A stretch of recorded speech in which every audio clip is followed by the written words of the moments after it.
अस्सलाम वालेकुम नाज़रीन, मैं आपका मेज़बान अयान अख्तर। आप देख रहे हैं गपशप टीवी। नाज़रीन, आज के वीडियो में हम आपको दिखाएंगे एक नशा आवर लोगों की कहानी। ऐसी क्लिनिक पर मौजूद है जहाँ नशा लोगों की मदद किया जाता है, उसकी इलाज किया जाता है। रिहैबिलिटेशन सेंटर पर मौजूद है। औरंगी टाउन मोमिनाबाद पर ये क्लिनिक मौजूद है और उन साहब से भी मिलवाते हैं जो ये काम सर अंजाम दे रहे हैं। आइए तो चलते हैं अंदर, मिलवाते हैं।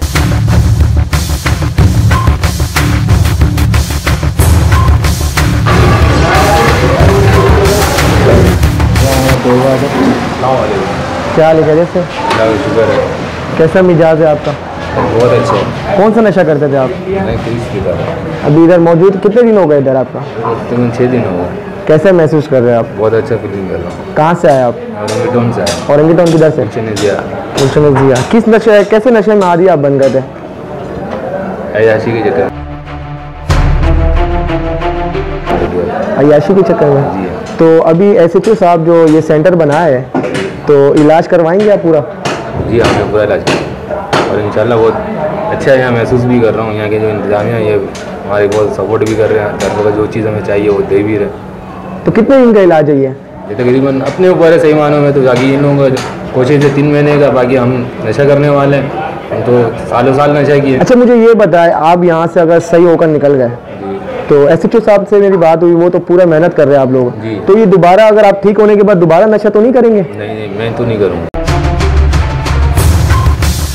नहीं करूँगा, बिल्कुल भी नहीं करेंगे, क्योंकि नशा बहुत ख़राब चीज़ है ना, ज़िंदगी को उजाड़ देती है। तो आप ये जो क्लिनिक बनाई है आप लोगों के लिए बहुत अच्छा सोचा है SHO साहब ने। और दूसरी बात ये कि हर SHO साहब ये काम नहीं करते, तो इनके लिए आप दुआ करें कि ऐसे और भी क्लिनिक हो। तो क्या कहेंगे? इंशाअल्लाह अल्लाह पाक उनको तरक्की दे। आपका क्या नाम है? नज़ीर अहमद। आप कहाँ से आए? मैं बल्दिया टाउन सेक्टर 9 से आया। तो कौन सा नशा करते थे आप? मैं पाउडर पीता था। पाउडर पीते? कितने दिन हो गए इधर? इधर मेरा 6ठा दिन है। 6ठा दिन है। तो अभी कैसे फील कर रहे हैं आप इधर? शुक्र अल्हम्दुलिल्लाह, काफ़ी अच्छा है। तकलीफ आपकी एज क्या है? तकरीबन 47। 47 साल। चलो, तो अभी इधर अपना इलाज पूरा मुकम्मल करेंगे आप? इंशाल्लाह इरादा यही है। तो इंशाल्लाह SHO साहब के लिए दुआ करें और वो SHO साहब और भी ऐसे क्लिनिक पर खोले और ताकि जो नशा लोग जो मुब्तला हो जाते हैं उन तक ऐसा इलाज हो, वो अपनी ज़िंदगी गुजारे और फैमिली से भी उजड़ जाते हैं ना लोग। समझ गए ना? तो ये ख़राब नशे है, तो ये सही होने के बाद आप लोग नहीं करना नशा, सही है ना? इंशाल्लाह।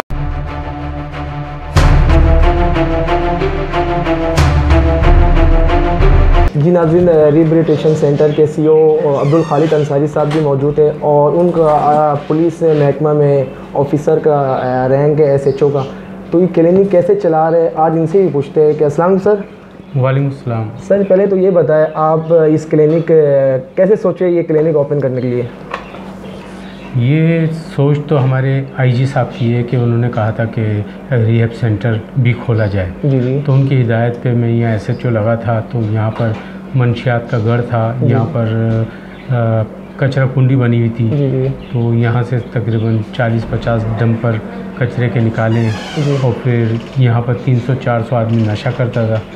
तो उनको यहीं पर ही रोक कर उनसे पूछा गया वॉलंटरी कि भाई आप इलाज कराना चाहते हैं?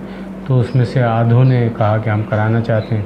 तो इसी तरह उन्हीं से सफाई सुथराई कराते हुए आज ये जो है एक हॉस्पिटल बन चुका है। अच्छा सर, ये बताएं मुझे कि ये एक तो पहले आप SHO के रैंक पर मौजूद है और ये काम बड़ी मुश्किल काम है ना, किसी को अपने तरफ लेकर आना, और कैसे मैनेज कर रहे हैं दोनों काम आप? ये जब लगन हो और दिल में कोई बदनीयती ना हो तो और जो इंसान जो चाहता है वो कर जाता है। अब देखें, ऐसे सदर पाकिस्तान है, ऐसे IG साहब हैं, इस तरह बड़े बड़े लोग भी हैं, तो वो भी तो अपने निज़ाम को चला रहे हैं। हम तो एक छोटे से आदमी हैं, हमने तो ये छोटा सा काम किया है। तो ऐसे कोई मुल्क भी चला रहा है, ऐसे कोई सिस्टम चल रहा है। ये अल्लाह की रज़ा के लिए जब आदमी सोचता है तो काम खुद ब खुद होते जाते हैं। हमें यहाँ कोई फंडिंग नहीं है, लेकिन इसके बावजूद हमने इतना काम कर लिया है कि यहाँ पर कमरे बन गए हैं, यहाँ 80 आदमियों का इलाज हो रहा है और बड़े अच्छे तरीके से इलाज हो रहा है। और इसमें से रोज़ाना 10 आदमी जाते हैं आते हैं। हम वेटिंग लिस्ट पे चल रहे हैं, मरीज़ों को हमने तकरीबन 5-5 महीने का टाइम दिया हुआ है। तो अब तो माशाल्लाह, और हम व्हील पावर पे इनको छुड़वाते हैं, काउंसलिंग करके, मोटिवेशन करके, ताकि इनको बाहर निकल कर मेडिसन को ढूंढने ना लग जाए। क्योंकि बेथाज़ोन एक आती है जो इनका मेडिसन होती है जी जी। इनके इलाज के लिए, तो वो 400 रुपये की आती है एक टाइम की। तो इस तरह अगर वो 3 टाइम नशा करते हैं तो उनका 150 रुपये के हिसाब से 450 रुपये होता है। और अगर मेडिसिन पे जाएं तो 1200 रुपये का इनका रोज़ का खर्चा है।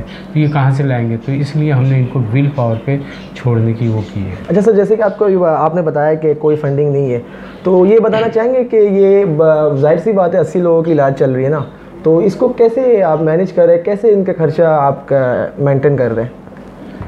इसमें मुखैर हजरात हैं जो सुबह का नाश्ता देते हैं, सिलानी है वो दोपहर का खाना देता है, और रात को जो है वो बहरिया वाला देता है। और जो कमी बेशी रह जाती है तो हमारे आईजी साहब या गुलाम नबी मेमन साहब, तो हम उनको बताते हैं तो वो कोई कमी बेशी को पूरा करा देते हैं। सर ये बताया मुझे, जैसे कि ये नशा आवर लोगों की तादाद में इजाफा होते जा रहा है ना आजकल, तो इसको कैसे रोका जाए?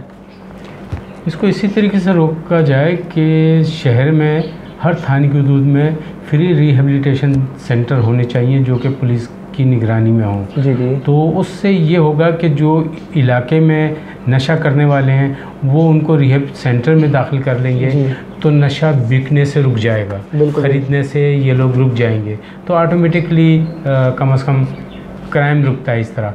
और उसमें फिर ये ना ये चोरी चकारी करते हैं। जी जी। जब रिहेब सेंटर में होंगे तो ये चोरी चकारी भी नहीं करेंगे, क्राइम भी रुकेगा। जी बिल्कुल। तो होना ये चाहिए कि हर इलाके में रिहेब सेंटर होना चाहिए, वो अपने इलाके में जो नशा करने वाले हैं उनको रिहेब सेंटर में रखा जाए। अच्छा SHO साहब, ये मुझे बताया कि हमारे माशरे में कौन सी नशा ज़्यादा लोग इस्तेमाल करने लगे अभी तक? पहले तो चर्च चलती थी जी। उसके बाद हीरोइन आई, उसके बाद क्रिस्टल, आइस, इस तरह की चीज़ आई, लेकिन अब ज़्यादातर आइस और क्रिस्टल ज़्यादा है। बिल्कुल। और वो बड़ी ख़तरनाक भी है। तो इसको किस तरीके से रोका जाएगा? ये केमिकल से बनती है। बिल्कुल। तो केमिकल जो है ना हमारे दूसरी चीज़ों में भी इस्तेमाल होता है। तो केमिकल को रोका, गवर्नमेंट को चाहिए कि वो केमिकल को भी रोके, और उसका लाइसेंस तो वैसे है लेकिन उसकी ख़रीदने पर पाबंदी होनी चाहिए, बेचने पर ऐसी पाबंदी होनी चाहिए कि पर्पस पूछा जाए कि ये किस काम में इस्तेमाल करेंगे। सर मैं यही सवाल रिपीट करना चाहूँगा कि सर ये जो नशा जो प्रोवाइड करते हैं, मंशियात फरोश जो बेचते हैं, उनके ऊपर ऑपरेशन नहीं करते आप? उस पर ऑपरेशन होते रहते हैं, और वो एक हमारा दूसरा ऑपरेशन डिपार्टमेंट है वो करता रहता है। हमारा काम है रिहेब सेंटर को चलाना, तो हम इनका जो ड्रग एडिक्ट्स हैं उनका इलाज करते हैं। बाकी जो ऑपरेशन तो आप मीडिया पे भी देखते हैं कि उनके ख़िलाफ़ ऑपरेशन तो होता रहता है, लेकिन वो बाज़ नहीं आते कि उनको ज़ाहिर फ़ायदे बहुत हैं। SHO साहब ये मुझे बताया कि इस नशा में कौन कौन सी उम्र में एज पर नशा लोग इस्तेमाल करने लगते हैं?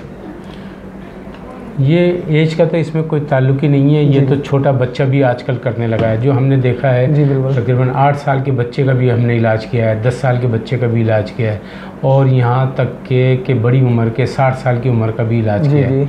और ये भी आजकल देखने में ज़्यादा आ रहा है कि अब औरतें भी इस नशे का शिकार हो रही हैं। सर यूनि वगैरह में भी ज़्यादा ये नशा चल रहा है?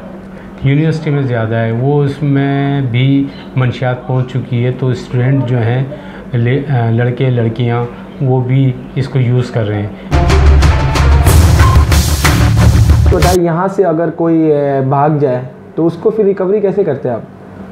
नहीं देखिए, हम जो है उनके माँ बाप आते हैं तो हम वो पेशेंट लेते हैं और उनकी मर्ज़ी से लेते हैं, उनसे लिखवाते हैं, उनके कोरोना का टेस्ट, टीबी टेस्ट, ये सारी चीज़ें कराते हैं।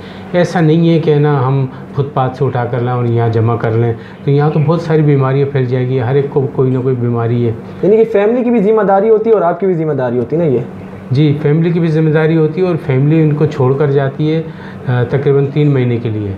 तो और ये तो 1 महीने में कहते हैं हम ठीक हो गए, हम जाना चाहते हैं, तो हम फैमिली को बुलाते हैं। अगर फैमिली लेकर जाना चाहती है तो ले जाए, नहीं लेके जाना चाहती तो हम इनको यहाँ रखते हैं। पुलिस ही काम कर रही है, हमारी पुलिस ही मुंशी बनी हुई है, हमारी पुलिस ही सिक्योरिटी ड्यूटी कर रही है, हमारी पुलिस ही रजिस्ट्रेशन करती है, और हमारी पुलिस ही इनको समझाती है कि आप नशा छोड़ दें। जी बिल्कुल। और मैं ख़ुद भी इनसे बातें करता हूँ तो इनको समझाता हूँ, तो इनकी समझ में आता है। तो ये कहते हैं कि हम अपने विल पावर पे छोड़ेंगे, हम मेडिसिन से नहीं करेंगे, वरना मेडिसिन ख़रीदने के लिए हमें फिर पैसे की ज़रूरत पड़ती है। तो हम चाहते हैं कि हमने इनको विल पावर पे चलना सिखाया है कि भाई आपने नशा अपने विल पावर पे छोड़ना है, मेडिसिन नहीं लेनी। मेडिसिन नहीं लेते तो आज ये माशाल्लाह बहुत ज़बरदस्त हैं। मैं समझता हूँ कि ये मैंने ये विल पावर पे चलाना इसलिए किया कि हमारे पास पैसे नहीं है,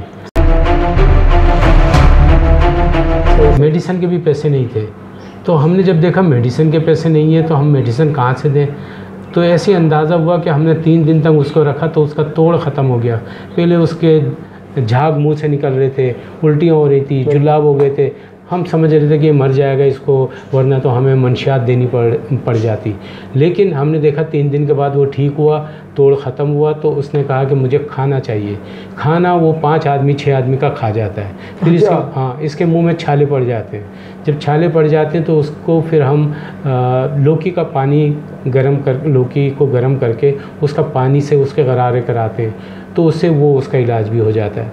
बाकी हम इसको फिर भी मेडिसिन नहीं देते क्योंकि पैसे नहीं थे। हमने मेडिसिन नहीं दी तो वो ठीक हो गया। उसने कहा मैं इसी अपने विल पावर पे मैं ठीक हुआ तो अब मैं मेडिसिन भी नहीं लूँगा। तो वो जब मेडिसिन से भी ऐड कर लिया, हमने जब ये देखा, तजर्बा हुआ, तो हमने अब सबका इलाज जो है बग़ैर मेडिसिन के करते हैं। तो वो बिल्कुल ठीक हो जाए। उनके 5-6 दिन बड़े तकलीफ़ के होते हैं। जो हमारा तोड़ वार्ड है उसमें वो होते हैं, उसमें वो बहुत तंग करते हैं। 5 दिन के बाद वो बिल्कुल ठीक हो जाते हैं। 21 दिन के बाद जो है हम उसकी मुलाकात कराते हैं और 3 महीने तक का हमारा प्रोसेस है। हर 1 महीने के बाद उसको बैरिक शिफ्ट करते हैं। तो ये सब हमने अपने तौर पे, पुलिस ने अपने माइंड से इसको बनाया, कोई हम ट्रेनिंग याफ्ता नहीं है। अच्छा, लास्ट पे कुछ मैसेज देना चाहेंगे आप? बस मैं यही कहूँगा कि जितने भी ड्रग एडिक्ट्स हैं अब वो ये भूल जाएं कि उनका इलाज नहीं हो सकता और बल्कि फ्री में उनका इलाज होगा। और मैं समझता हूँ कि गवर्नमेंट से मेरी ये दरख्वास्त है कि हर इलाके में रिहैब सेंटर खोल दिए जाएं, तो हमारा क्राइम भी ख़त्म हो जाएगा, मंशियात भी रुक जाएगी और ये मंशियात फरोश भागने पर मजबूर हो जाएंगे। जैसे कि आपको पता था रिहेबिलिटेशन सेंटर पर मौजूद था और यहाँ SHO साहब से बात किया जो इस काम को लीड कर रहे हैं। तो इधर जितने ही मरीज़ हैं उनसे ही मैं बात किया हूँ, माशाल्लाह सब इलाज करवाने के लिए पुरज़म है। तो SHO साहब को मैं अप्रिशिएट करता हूँ और ऐसी अप्रिशिएट इस वजह से कर रहा हूँ कि हर SHO साहब नहीं सोचते, ये काम ईमानदार लोग ही सोचते हैं और दूसरे की ज़िंदगी में इंसानियत खिदमत करने की तवज्जो पैदा करते हैं। तो ये वीडियो आप लोगों को अच्छा लगेगा, ऐसी वीडियो आप लोगों को देखना है और सब्सक्राइब करना है और फॉलो करना है। जब तक हमें दिए इजाज़त, अल्लाह हाफिज़।